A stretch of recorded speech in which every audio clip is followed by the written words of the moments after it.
Hello बच्चों। देखिए, जो भी बच्चा नीट की तैयारी कर रहा है तो नीट का लगभग ऑलमोस्ट हाफ सेशन जा चुका है।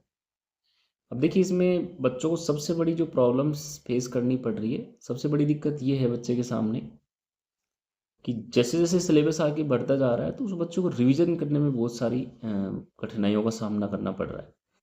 बच्चे को समझ नहीं आ रहा कि रिवीजन किया जाए तो कैसे किया जाए। तो इसके लिए मैं एक देखिए, केमिस्ट्री में मैं आपको एक स्पेशली यहाँ पर एक वन शॉट रिवीजन की सीरीज लेके आया हूँ। यहाँ पर है जो, तो हम क्या करेंगे, जैसे लाइक कोई चैप्टर क्लास में मान लो 20-22 लेक्चर में यदि कोई चैप्टर खत्म हो रहा है तो हम कोशिश करेंगे उसको वन शॉट रिवीजन के थ्रू कि उसको लगभग ऑलमोस्ट 3 से 4 लेक्चर में उसको फिनिश किया जाए। इसके लिए सबसे जो बेस्ट सॉल्यूशन है वो यही रहेगा कि जो हम लोग क्लास में जो नोट्स लिखाते हैं, देखिए वहाँ पे नोट्स वगैरह प्रॉपरली क्लास में जब नोट्स लिखाए जाते हैं तो टाइम उसमें एक्सपेंड होता ही है, टाइम लगता है वहाँ पर है जो। अब यहाँ पर जो है हम लोग, हमारे पास जो नोट्स को लिखाने का जो समय है वो यहाँ पे सेव हो जाएगा। तो मैं डायरेक्टली जो भी क्लास में मैटर आपको डिलीवर किया है, जो क्लास में जो भी मैटर आपको समझाया है, उसी मैटर को मैं फटाफट से रिवाइज कराऊंगा और जो भी इसमें अपने नोट्स में इंपॉर्टेंट क्वेश्चन कराएं उनको हम लोग डिस्कस करते हुए चलेंगे।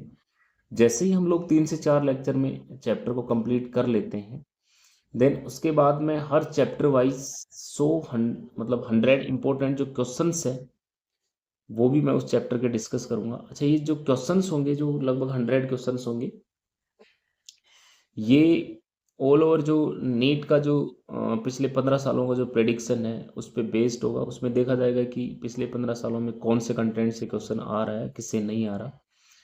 उसी को बेस बना करके मैं लगभग 100 क्वेश्चन इसमें तैयार करूंगा कि जहाँ से मोस्ट प्रोबेबल चांस रहेंगे नीट में क्वेश्चन आने के। तो आप वन बाय वन करके उनको देख सकते हो। तो आइए चले आज स्टार्ट करते हैं। हम सबसे पहला केमिस्ट्री का टॉपिक स्टार्ट करते हैं, एटॉमिक स्ट्रक्चर। ठीक है, ठीक है बच्चों। सबसे पहले हम ये देखेंगे कि एटॉमिक जो स्ट्रक्चर चैप्टर है, एटॉमिक स्ट्रक्चर में कंटेंट कौन कौन सा है, यानी कौन कौन से इसमें टॉपिक्स की हमें स्टडी करनी है। तो देखिए, इसमें सबसे पहले जो नोट्स में आपके सामने लिखा हुआ है, जो अपने क्लासरूम में नोट्स करवाया, कंटेंट हमें सबसे पहले इसमें पढ़ना है। एक तो फंडामेंटल जो पार्टिकल्स हैं एटम के, उनको डिस्कस करेंगे। एटम के फंडामेंटल पार्टिकल लाइक इलेक्ट्रॉन है, प्रोटॉन है, न्यूट्रॉन है, ये सब है ना, इनको डिस्कस करेंगे। उसके बाद में अगले जो पॉइंट में हम लोग टॉपिक में डिस्कस करेंगे, प्लांट क्वांटम थ्योरी। ठीक है, प्लांट क्वांटम थ्योरी को डिस्कस करेंगे। देन उसके बाद में थॉमसन और रदरफोर्ड जो मॉडल है उसको डिस्कस करेंगे। मतलब जितने भी एटॉमिक मॉडल्स हैं उनको डिस्कस करेंगे, लाइक थॉमसन रदरफोर्ड मॉडल हो गया, और इसके बाद इसमें जैसे बोर मॉडल हो गया, सोमरफील्ड मॉडल हो गया, वेव मैकेनिकल मॉडल, और एक क्वांटम नंबर। और लास्ट में जो इस चैप्टर में हमारा आएगा वो ऑर्बिटल्स को फिलिंग करने का जो रूल्स है ना, जितने भी हाब्बो है, हाब्बो रूल है, पाउली है, उन रूल है, ये सब इसमें आ जाएंगे। देखिए, इलेक्ट्रॉनिक कॉन्फ़िगरेशन के जहाँ से रूल हम लोग ख़त्म करते हैं, वहाँ से हमारा जो पीरियोडिक टेबल है वो भी यहाँ से स्टार्ट हो जाता है। जो पीरियोडिक टेबल है वो यहाँ से हमारा स्टार्ट चालू हो जाता है। जो नेक्स्ट चैप्टर पीरियोडिक टेबल यहाँ से चालू हो जाएगा। ठीक है, ठीक है बेटा। तो ये जो है इस चैप्टर के अंदर जो टॉपिक्स हैं हम लोग स्टडी करने वाले हैं। तो आइए सबसे पहले हम डिस्कस करते हैं। देखो, एटम जो है वो कोई भी जो मैटर है उसकी सबसे स्मॉलेस्ट यूनिट होती है, एटम है जो। इसको फर्दर और आगे स्मॉल जो पार्टिकल्स है उसमें डिवाइड नहीं किया जा सकता, क्योंकि ये सबसे स्मॉलेस्ट यूनिट है किसी भी मैटर की। ठीक है, इसके बाद में हम लोग यहाँ पे सबसे जो पहला जो टॉपिक है इस चैप्टर के अंदर वो डिस्कस करेंगे, फंडामेंटल पार्टिकल ऑफ एटम, जिसमें हम इलेक्ट्रॉन, प्रोटॉन और न्यूट्रॉन, इसमें बेसिक सा पहले तो हम डिफरेंस जानेंगे कि एक्चुअली में इनका डिफरेंस क्या क्या है। लाइक इनकी मास है, चार्ज है, और इनकी जो डिस्कवरी किस पे बेस्ड है, ये सब एक बेसिक सा हम इनमें डिफरेंस जानेंगे। देखिए, इसमें नोट्स में मैंने पूरा लिखा रखा है ये चीज़ें। देखिए, इलेक्ट्रॉन और जो प्रोटॉन है, प्रोटॉन इलेक्ट्रॉन है एक यूनिवर्सल फंडामेंटल पार्टिकल होते हैं, और लेकिन न्यूट्रॉन नहीं होता। अच्छा, यूनिवर्सल फंडामेंटल पार्टिकल वो होता है जो कहने का मतलब सभी एलिमेंट में प्रेजेंट हो। अब देखिए जैसे न्यूट्रॉन है, तो न्यूट्रॉन जैसे मान लो हाइड्रोजन के आइसोटोप होते हैं, जैसे मान लो प्रोटियम है, ड्यूटेरियम है और ट्राइटियम है।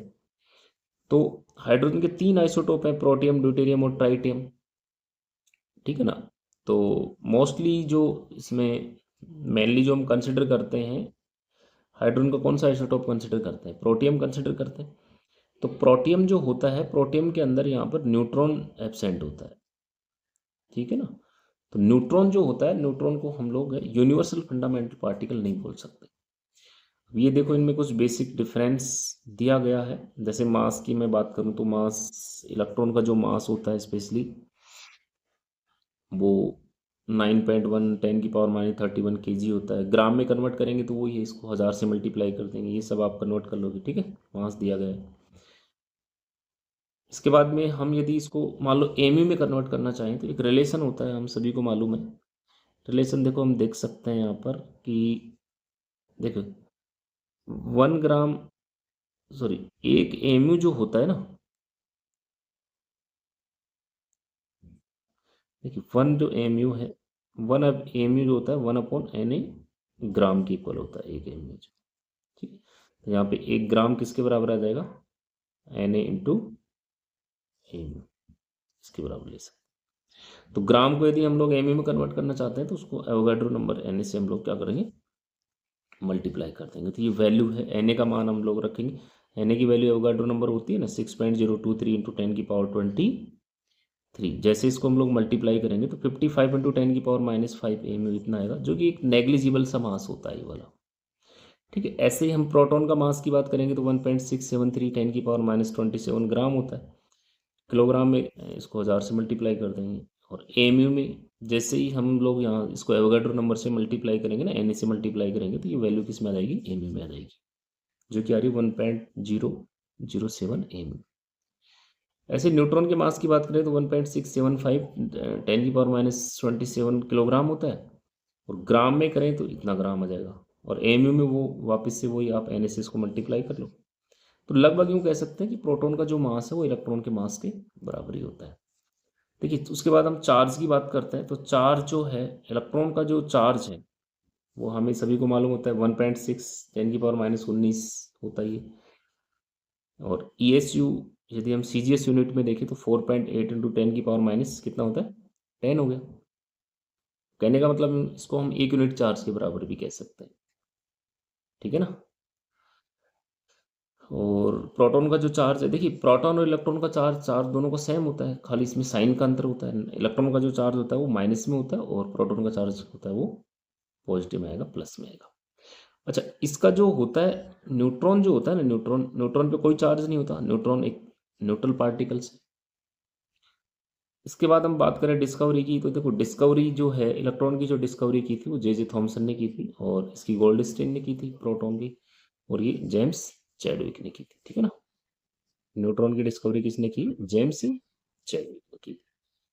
अब इसके एक्सपेरिमेंट होते हैं, जो इलेक्ट्रॉन की जो डिस्कवरी है इसमें एक कैथोड रे एक्सपेरिमेंट होता है, उस पर बेस्ड होता है। वहाँ से ही, उस एक्सपेरिमेंट से ही हमें पता चलता है इलेक्ट्रॉन की डिस्कवरी का। और जो प्रोटॉन की डिस्कवरी है वो एनोड रे एक्सपेरिमेंट पे बेस्ड होती है। इसके बाद में जो हम लोग बात करें, जो न्यूट्रॉन की डिस्कवरी है, न्यूट्रॉन की डिस्कवरी को हम लोग एक न्यूक्लियर रिएक्शन से समझ सकते हैं। लाइक जैसे ये बेरिलियम का न्यूक्लियस है, इस पर अल्फा पार्टिकल की हम लोग ने बम्बार्डिंग कराई, तो यहाँ से हमारे पास में एक कार्बन का, यानी कार्बन इसमें न्यूक्लियस मिलेगा और साथ में यहाँ पे न्यूट्रॉन निकलता है, ठीक है। चलिए बेटा, नेक्स्ट देखो इसमें, अच्छा फंडामेंटल पार्टिकल के कुछ फैक्ट्स हैं जो हम जनरली क्लास में डिस्कस करते हैं। अब कुछ फैक्ट्स ये हैं फंडामेंटल पार्टिकल्स के कि लाइक जैसे मान लो मोलर मास आपसे पूछा जाए फंडामेंटल पार्टिकल, जैसे इलेक्ट्रॉन का मोलर मास आपसे पूछ ले कि मोलर मास क्या होगा इलेक्ट्रॉन का, तो मोलर मास हम लोग देखो, मोलर मास का मतलब क्या होता है, molar mass in the sense मतलब होता है इसमें mass of 1 mole electron, mass of 1 mole of electron, यानी 1 मोल इलेक्ट्रॉन का जो मास है उसको हम लोग मोलर मास कहते हैं। तो 1 मोल इलेक्ट्रॉन का देखो, 1 इलेक्ट्रॉन का मास इतना है 9.1 इंटू 10⁻⁻20 8 ग्राम। अब इसको आप 1 मोल का यानी कि एवोगाड्रो नंबर से आप इसको मल्टीप्लाई कर दो, ये आ जाएगा 55 × 10⁻⁵ ग्राम, ये पर मोल का आ गया। तो ये आएगा लगभग, इसको कैलकुलेट करेंगे तो 0.55 मिलीग्राम पर मोल। मास ऑफ इलेक्ट्रॉन, देखिए इलेक्ट्रॉन का जो मास है ना, कई बार ये सवाल आता है एग्जाम में कि जो इलेक्ट्रॉन का जो मास है वो 1/1837 टाइम्स होता है, वो भी किसके मास का, हाइड्रोजन के मास का, ठीक है ना। तो कई बार पूछा जाता है कि हाइड्रोजन के मास के कंपेयर में इलेक्ट्रॉन का जो मास है वो कितना होता है, तो अपन सीधा बोल सकते हैं 1837 टाइम्स। इसके बाद अपन बात करें कि तीनों जो फंडामेंटल पार्टिकल्स हैं, इलेक्ट्रॉन लाइक इलेक्ट्रॉन है, प्रोटॉन है और न्यूट्रॉन है, उसमें जो न्यूट्रॉन जो है, न्यूट्रॉन सबसे हैवीएस्ट फंडामेंटल पार्टिकल, सबसे हैवीएस्ट फंडामेंटल पार्टिकल है न्यूट्रॉन है जो, और इलेक्ट्रॉन सबसे लाइटेस्ट होता है, यानी कि सबसे कम होता है इलेक्ट्रॉन का मास है। लेकिन न्यूट्रॉन का जो मास है, प्रोटॉन का मास प्लस इलेक्ट्रॉन दोनों के मास को जोड़ने से आता है न्यूट्रॉन का मास। अब इलेक्ट्रॉन का मास तो वेरी स्मॉल होता है, इसको हम नेग्लिजिबल मान सकते हैं, ठीक है ना, इसको नेग्लिजिबल मान सकते हैं, और वो लगभग किसके बराबर हो जाएगा, प्रोटॉन के मास के बराबर है, ठीक है बेटा। चलिए आइए उसके बाद हम देखते हैं न्यूट्रॉन। देखिए न्यूट्रॉन एक अनस्टेबल फंडामेंटल पार्टिकल होता है, ये सबको आप सभी को मालूम है, एक अनस्टेबल फंडामेंटल पार्टिकल है न्यूट्रॉन है जो, न्यूट्रॉन जो है इसमें रखा है वो यहाँ पे ब्रेक डाउन हो जाता है, टूट जाता है, किसमें, प्रोटॉन में टूटेगा, और साथ में एक इलेक्ट्रॉन यहाँ से रिलीज करता है न्यूट्रॉन। एक ये भी इसमें इंपॉर्टेंट चीज है कि जो मूविंग इलेक्ट्रॉन का जो मास है, मास ऑफ मूविंग इलेक्ट्रॉन, ठीक है ना, मास ऑफ मूविंग इलेक्ट्रॉन। देखो मूविंग इलेक्ट्रॉन का जो मास है उसका फॉर्मूला होता है m = m0 1 - v²/c², जिसमें m0 रेस्ट कंडीशन में मास होता है, कि जब इलेक्ट्रॉन रेस्ट वाली कंडीशन में होता है तब हम यूज करते हैं इसको। तो ये हमारे इलेक्ट्रॉन का इसमें हो गया मास। अब जैसे जैसे इलेक्ट्रॉन के मास की हम लोग बात करें, देखिए जैसे ही हम लोग, एक चीज ये ध्यान रखना, जैसे हम इलेक्ट्रॉन की वेलोसिटी को हम बढ़ाएंगे, तो देखो इलेक्ट्रॉन की वेलोसिटी बढ़ाने से होगा क्या कि जो ये जो इसमें अपोन में जो वैल्यू है, देखिए इसको बढ़ा रहे हैं, तो इसको बढ़ाने से अपोन में जो ये वैल्यू होगी, ये वैल्यू क्या हो जाएगी, यहाँ पे डिक्रीज हो जाएगी यहाँ पर। तो वैल्यू डिक्रीज होगी तो यहाँ पर ये जो मास है वो क्या हो जाएगा, यहाँ पर इसका मास इंक्रीज हो जाएगा इसका, ठीक है। और यदि मान लो सपोज करो, तो एक्चुअली में देखो v बढ़ाने से जो पार्टिकल्स है, मूविंग जो पार्टिकल्स है, लाइक जैसे इलेक्ट्रॉन जो है उसका मास का होता है, बढ़ता है। और यदि हम लोग वेलोसिटी को हम लोग बढ़ा करके, मान लो इस मूविंग पार्टिकल की वेलोसिटी उसको बढ़ा करके स्पीड ऑफ लाइट के बराबर कर देते हैं, तो इलेक्ट्रॉन का मास का हो जाएगा, इनफाइनाइट हो जाएगा, जो कि अपने आप में एक इमेजनरी है, इसको क्या बोल सकते हैं हम लोग, इमेजनरी। तो ऐसा पॉसिबल नहीं है कि मास इनफाइनाइट यहाँ पर होना।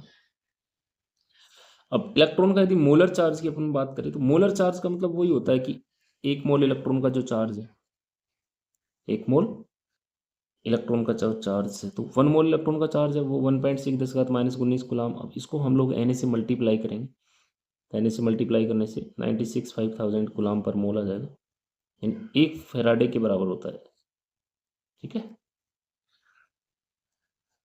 चार्ज को जो डिटरमाइन किया जाता है, एक्चुअली एक एक्सपेरिमेंट होता है, मोलिकन ऑयल ड्रॉप एक्सपेरिमेंट होता है। एक्चुअली ये जो एक्सपेरिमेंट है हम लोग फिजिक्स में भी पढ़ते हैं, फ्लूइड मैकेनिक्स के अंदर है जो, कि वहाँ पे एक्चुअली जो इलेक्ट्रॉन का चार्ज है उस एक्सपेरिमेंट की हेल्प से हम लोग फाइंड कर सकते हैं यहाँ पर है जो। अब उसके बाद में एक रेशियो होता है, रेशियो कभी कभार पूछ सकता है कि भाई इस पे स्पेसिफिक चार्ज क्या होता है। तो जो जो भी है इसमें देखो, चार्ज और मास का जो रेशियो होता है वो एक्चुअली स्पेसिफिक चार्ज कहलाता है, यानी कि चार्ज का और जो मास का जो रेशियो है वही क्या कहलाता है, स्पेसिफिक चार्ज होता है, स्पेसिफिक चार्ज कहलाता है। तो इसको यदि हम लोग इलेक्ट्रॉन के लिए यदि कैलकुलेट करें, तो इलेक्ट्रॉन का इसमें चार्ज रख देंगे अपन 1.6 × 10⁻⁻19, और ये इसका हो जाएगा इसमें मास हो जाएगा। तो एक्चुअली 1.76 × 10⁸ कूलम पर ग्राम, और किलोग्राम में लेंगे तो ये 11 में। ये आप बहुत आसानी से कैलकुलेट कर सकते हो। स्पेसिफिक चार्ज को भी जो डिटरमाइन करने वाले साइंटिस्ट थे वो हमारे जे थॉमसन ही थे। इसके बाद में हम लोग बात करते हैं जो, देखिए, characters of cathode ray. Cathode ray की करेक्टरिस्टिक्स देखो। कैथोड रे जो ये एक्सपेरिमेंट है, इसी के आधार पे हमें इलेक्ट्रॉन की डिस्कवरी के बारे में पता चला है एक्चुअली में जो। तो ये एक तरीके से एक है ना, ये कैथोड रे ट्यूब एक्सपेरिमेंट है। देखो इस एक्सपेरिमेंट में दिखाया गया है यहाँ पर, ये हमने एक ग्लास ट्यूब ली है, इसमें एक वैक्यूम पंप लगा दिया गया है। इसमें देखो, इसमें गैसेज लो प्रेशर पे हम लोग इसमें क्या करते हैं, गैसेज भरते हैं, और एक हाई वोल्टेज ऑलमोस्ट 10,000 से भी इसमें ग्रेटर देन, यहाँ पर हाई वोल्टेज इसके ऊपर अप्लाई किया जाता है। तो एक्चुअली में यहाँ पे कुछ ऐसा देखने को मिला इसमें, इस एक्सपेरिमेंट के अंदर। ये इसमें इलेक्ट्रोड लगे होते हैं, इस पर ये नेगेटिव पोल है और ये पॉजिटिव पोल है। अच्छा, प्रेशर इसमें बहुत ही कम रखा जाता है, 10⁻⁻⁴ एटीएम के आसपास। एक्चुअली इस एक्सपेरिमेंट में ये देखा जाता है कि यहाँ से कैथोड वाले पार्ट से कुछ इनविजिबल रेज यहाँ से निकलती हुई दिखाई दी, जो कि किसकी तरफ जा रही थी, कि इनविजिबल जो रेज हैं वो यहाँ पर एनोड की तरफ हमें जाती दिखाई दी। अब चूंकि इनविजिबल रेज हैं जो एनोड की तरफ जा रही हैं, कैथोड से निकल के एनोड की तरफ जा रही है, इसका मतलब पक्की बात है कि इनके ऊपर कोई ना कोई नेगेटिव चार्ज रहा होगा, तब ही ये जो रेज हैं वो एनोड की तरफ, कहने का मतलब अट्रैक्ट हो रही है, एनोड वाले इलेक्ट्रोड की तरफ ही जा रही है। तो बाद में invisible, sorry, in in in invisible जो रेज हैं, इन्हीं का जो नाम है वो बाद में क्या पड़ा, कैथोड रेज पड़ा। ये बेसिक सा एक्सपेरिमेंट है, कोई खास इतना इंपॉर्टेंट नहीं है, बस एक नॉर्मल ध्यान रख सकते हो उसको। तो कैथोड रे होती हैं, देखो हमें ये मालूम है, कैथोड रे जो होती हैं वो नेगेटिव चार्ज पार्टिकल से कंसिस्ट होती है। कैथोड रे किसकी बनी होती है, यानी बहुत सारे जो नेगेटिव चार्ज पार्टिकल्स का जो बीम है वही क्या कहलाता है, नेगेटिव चार्ज पार्टिकल्स, लाइक जो इलेक्ट्रॉन्स जो हैं उनका जो बीम होता है वही क्या होता है, कैथोड रे को बनाता है। ठीक है। कैथोड रे स्टार्ट होती है कहाँ से, देखो कैथोड से स्टार्ट हो रही है, यहाँ से कैथोड से स्टार्ट हो रही है और किसकी तरफ जा रही है, एनोड की तरफ जा रही है। ठीक है, और मूव टुवर्ड्स एनोड, एनोड की तरफ ही जा रही है। ठीक। अब एक चीज और ध्यान रखना, in presence of, in absence of electric और magnetic field cathode ray travel in straight line. देखिए यहाँ पर जब कोई एक्सटर्नल इलेक्ट्रिक या मैग्नेटिक फील्ड यदि एब्सेंट है, यहाँ पर कोई भी नहीं है, तो फिर कैथोड रे एक सीधी रेखा में यहाँ पर गमन करेंगी, travel in a straight line, straight line में ट्रेवल करती हैं फिर वो। अच्छा, इसमें जब भी हम लोग इलेक्ट्रिक या मैग्नेटिक फील्ड लगा देंगे तो इसमें डिफ्लेक्शन आ सकता है, लेकिन यदि एब्सेंस है इनका तो फिर कैथोड रे ये एक स्ट्रेट लाइन में ये इस पर ट्रेवल करती है। ठीक है। अब कैथोड रे जो होती हैं वो नॉट विजिबल, दिखाई नहीं देती आसानी से, but their behaviour can be observe with the help of certain kind of material like fluorescent which glow when hit by cathode ray. देखो वैसे तो दिखाई नहीं देंगी, लेकिन आप इसके ऊपर कोई एक इस प्रकार का फ्लोरोसेंट यहाँ पर आप लगा देते हो, तो इसके सामने मान लो कोई फ्लोरोसेंट कोई स्क्रीन लगा देते हैं, तो कैथोड रे जब भी उसको हिट करेंगी ना तो वहाँ पर एक ग्लो वहाँ पर प्रोड्यूस करती है, एक तरीके का मतलब ग्लो वहाँ पे दिखाई देगा। उससे हमें पता लगाया जा सकता है कि कैथोड रे जो है यहाँ पर प्रेजेंट। देखिए उसके बाद में कुछ और इसकी प्रॉपर्टी है कैथोड रेज की, कि कैथोड रे की जो प्रॉपर्टी है, देखो ये जो the property of the cathode ray do not depend on the material of electrode and nature of the gas present in the cathode ray tube.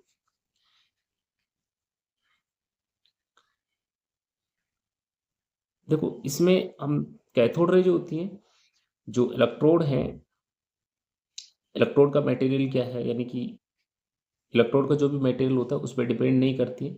और दूसरा ये उस डिस्चार्ज ट्यूब के अंदर, मतलब उस ट्यूब के अंदर आप कौन सी गैस वहाँ पर प्रेजेंट है, जो कैथोड रे ट्यूब है उसके अंदर कौन सी गैस प्रेजेंट है, तो गैस की नेचर पे भी ये डिपेंड नहीं करती। ठीक है। अच्छा, एक होता है स्पेसिफिक चार्ज कैथोड रेज का। स्पेसिफिक चार्ज हमेशा क्या होता है, फिक्स होता है। स्पेसिफिक जो चार्ज होगा, स्पेसिफिक जो चार्ज होता है ना क्यू बाई एम, वो हमेशा क्या होता है, फिक्स है। ये सवाल पूछा भी गया एग्जाम में है जो। एक्चुअली स्पेसिफिक चार्ज फिक्स क्यों होगा इसमें, क्योंकि इसमें हम देखें तो स्पेसिफिक चार्ज होता है क्यू बाई एम। अब यहाँ पे जो चार्ज है, एक्चुअली जो चार्ज कैथोड रे के अंदर जो भी चार्ज पार्टिकल होते हैं सारे के सारे इलेक्ट्रॉन्स होते हैं, तो सभी इलेक्ट्रॉन का चार्ज है वो क्या रहेगा, इसमें सेम रहेगा। और मास भी क्या रहेगा सभी इलेक्ट्रॉन का, वो भी सेम रहेगा, फिक्स रहेगा। ठीक है ना। इसके चक्कर में यहाँ पर स्पेसिफिक जो चार्ज होता है कैथोड रेज का, सभी का क्या होता है, फिक्स होता है। ठीक है, चलिए उसके बाद हम करेक्टरिस्टिक ऑफ एनोड रेज पढ़ते हैं, ये कैनाल रेज। ठीक है, देखो एनोड रेज के बेसिस पे हम लोग है उसमें प्रोटॉन की डिस्कवरी हुई है। तो कुछ मेन मेन पॉइंट्स हैं एनोड रेज के, उनको देख लेते हैं यहाँ पर। देखो एनोड रेज वो ये पॉजिटिव चार्ज जो पार्टिकल्स हैं उनसे मिलके बनी होती है। अब जो भी डिस्चार्ज ट्यूब में आप लोग जो गैस वहां पर भरते हो, उस गैस पे ही डिपेंड करता है यहाँ पर कि यहाँ पर मतलब उस गैस से ही मतलब यहाँ पे एनोड रेज प्रोड्यूस होती है। अब यदि मान लो आपने उस डिस्चार्ज ट्यूब के अंदर है हाइड्रोजन गैस, उसमें आपने वहां पर भर रखी है, तो हाइड्रोजन गैस से जो भी वो गैस आयनाइज होने के बाद में जो भी चार्ज पार्टिकल यहाँ पर बनाती है, जो H प्लस आयन यहाँ पर अपन को मिलेगा आयनाइज होने के बाद में, उस H प्लस आयन का नाम ही बाद में क्या पड़ा है, प्रोटॉन दिया गया है। ठीक है ना। तो इसमें लिख रखा है देखो, charge particle constituting the anode rays produce by H2 gas in cathode discharge tube are called proton. Anode rays की जो प्रॉपर्टी जो होती है ना, एनोड रेज की जो प्रॉपर्टी है डिपेंड करती है nature of gas present in discharge tube. देखो एनोड रेज की जो प्रॉपर्टी है वो अब गैस का नेचर क्या है उस पर डिपेंड करता है, जो डिस्चार्ज ट्यूब में यहाँ पर प्रेजेंट है। Nature of gas present in the discharge tube, discharge tube में कौन सी मतलब कौन सी नेचर की गैस यहाँ पे प्रेजेंट है, तो उस पर यहाँ पर एनोड रेज की प्रॉपर्टी डिपेंड करती है। स्पेसिफिक चार्ज होता है एनोड रेज का, स्पेसिफिक चार्ज देखो वेरिएबल आएगा। कारण क्या होता है यहाँ पर, क्योंकि यहाँ पे जो अलग अलग नेचर की जो गैस है यहाँ पर आप उसमें भर रहे हो डिस्चार्ज ट्यूब के अंदर है जो, तो यहाँ पर जो स्पेसिफिक चार्ज है क्यू बाई एम होगा। तो अलग अलग गैसेज हैं, तो अलग अलग गैसेज जो हैं यहाँ पर आयनाइज होंगी यहाँ पर, तो उसके अंदर उनका देखिए मास जो है उनका अलग अलग रहेगा यहाँ पर। ठीक है ना, तो मास यहाँ पे अलग अलग रहेगा, उसकी वजह से यहाँ पर स्पेसिफिक चार्ज जो है इनका वेरिएबल आता है। उसके बाद में एक देखिए एक बेसिक सा पॉइंट इसमें दे रखा है कि हम किसी भी कोई भी एलिमेंट है उसको रिप्रेजेंट कैसे किस हिसाब से करते हैं, तो किसी भी एलिमेंट के रिप्रेजेंटेशन का तरीका ये होता है। देखो एक्स मान लो कोई भी एक एलिमेंट है और इसके नीचे जो नंबर यहाँ पे शो करेगा ये इसको बताएगा, इसमें एटॉमिक नंबर को बताएगा, और ऊपर जो इसमें नंबर है ये किसको दे रखा है, मास नंबर को दे रखा है। मास नंबर क्या होता है, जो भी है प्रोटॉन न्यूट्रॉन दोनों का जो सम है वही क्या कहलाता है, यहाँ पे मास नंबर कहलाता है। और इसको प्रोटॉन और न्यूट्रॉन दोनों का जो सम होता है उसको हम लोग न्यूक्लियॉन्स भी कह सकते हैं, नंबर ऑफ न्यूक्लियॉन्स। और जेड है, जेड क्या होता है, एटॉमिक नंबर होता है, या फिर इसको हम लोग प्रोटॉन की संख्या भी कह सकते हैं। देखो जो प्रोटॉन की संख्या है वो एटॉमिक नंबर के बराबर ही होगी। और इलेक्ट्रॉन की संख्या भी बोल सकते हैं, मतलब जो न्यूट्रल एटम है उसके अंदर जितने प्रोटॉन्स की संख्या होगी उतनी ही वहां पर क्या होगी, इलेक्ट्रॉन्स की संख्या हो जाएगी। और मास नंबर और जेड को हम लोग माइनस करेंगे, मास नंबर में से जेड माइनस करेंगे तो ये हमारे पास आ जाएगा नंबर ऑफ न्यूट्रॉन्स आ जाएगा। ठीक है, जो एल्फा पार्टिकल होता है वो डबली आयोनाइज हीलियम एटम होता है। इसके बारे में इसके बाद हम बात करते हैं एल्फा पार्टिकल। एल्फा पार्टिकल क्या होता है, डबली आयोनाइज हीलियम एटम, ये अल्फा पार्टिकल है। 2He4+2। तो अल्फा पार्टिकल का मास कितना होता है? 4 mu। 4 mu उसका मास होता है। चार्ज कितनी होती है इसकी? 2 यूनिट इसका चार्ज होता है। अल्फा पार्टिकल का चार्ज कितना होता है? 2 यूनिट आएगा इसका, 2 यूनिट चार्ज है। यानी लाइक बोले तो 2 × 1.6 10⁻⁻19 कूलम। 2 × 1.6 10⁻⁻19 कूलम इसका चार्ज आ जाएगा। ठीक है। अब जैसे ही देखो अल्फा एक, जैसे मान लो ये कोई एक एलिमेंट है एक्स, इससे एक अल्फा पार्टिकल यहाँ से मान लो रिमूव होता है, अल्फा पार्टिकल रिमूव होता है, तो उसका जो एटॉमिक नंबर है वो 2 से कम हो जाएगा, Z-2 आ गया। और मास नंबर है, मास नंबर कितने से कम होगा? 4 से। मास नंबर हमेशा 4 से कम होता है। ये रिएक्शन हो गई यहाँ पर अल्फा पार्टिकल एमिट होने की। और जैसे ही मान लो अब जैसे कोई अब बीटा पार्टिकल की बात करते हैं। सबसे पहले तो बीटा पार्टिकल क्या है? बीटा पार्टिकल एक इलेक्ट्रॉन ही है, और इसका मास हमने क्या लिया था? इलेक्ट्रॉन का मास 55 10⁻⁵ mu इतना होता है। अभी नेग्लिजिबल मास होता है, इसको ऑलमोस्ट आप 0 कंसिडर कर सकते हो। ठीक है। चार्ज, चार्ज तो वही, इसका जो चार्ज है हम बात करें तो वही है, इलेक्ट्रॉन के चार्ज के बराबर ही होगा। लेकिन जैसे ही देखिए बीटा पार्टिकल जैसे ही एमिट होता है ना, तो बीटा पार्टिकल एमिट होगा तो हमारा जो इसमें एटॉमिक जो नंबर होता है, एटॉमिक नंबर 1 से प्लस हो जाएगा, जैसे Z+1। लेकिन जो मास नंबर है, मास नंबर पे कोई फर्क नहीं पड़ेगा, mass number as it is वही रहेगा।